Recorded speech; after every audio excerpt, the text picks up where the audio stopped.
आज आपणास बेलाच्या पानाचा ज्यूस बनवायचा आहे.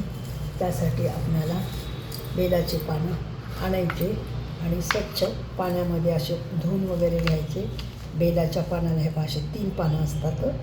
हे स्वच्छ धुवून घेतल्यानंतर मिक्सरचं छोटं भांडं घ्यायचं. त्याच्यामध्ये हे पानं वगैरे टाकायचे. असं करून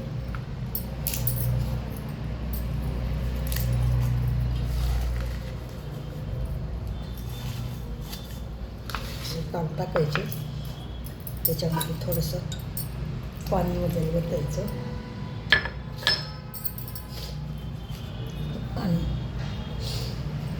मिक्सरची भांडं असं लावायचं. त्याला झाकण लावायचं आणि खटका चालू करायचा.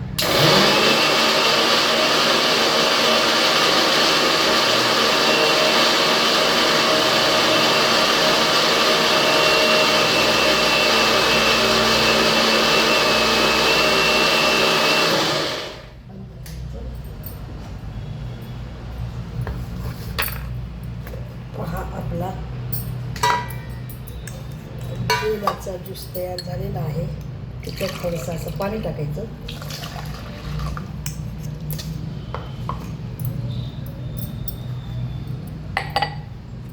असं चाळणीनं वगैरे गाळून घ्यायचं.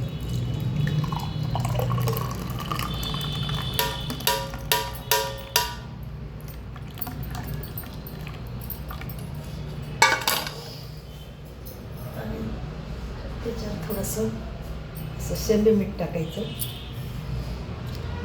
आणि वरून 1 लिंबू असं पिळायचं.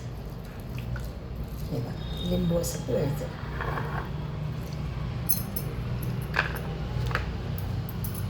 असं हे लिंबू पिळायचं, 1 लिंबू.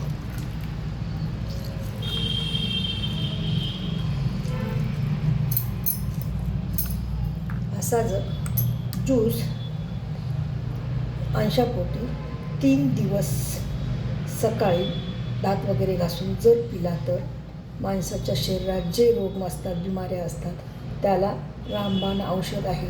कॅन्सरवर सुद्धा याचा इलाज होऊ शकतो. आणि गव्हाच्या गवताचा हे सुद्धा खातात. गवत म्हणजे गहू आपण पेरून जे मोड येतात ना, असे हिरवे हिरवे गवतासारखे, त्याचा सुद्धा रस पित असतात. आणि गांजराचा सुद्धा रस किंवा रामबाण औषध आहे. हा बेलाच्या पानाचा आहे. महादेवाला बेल फार आवडतो आणि महादेव सर्वात मोठा देव असल्यामुळे बेलाचा पानाचा ज्यूस फार महत्त्वाचा आहे.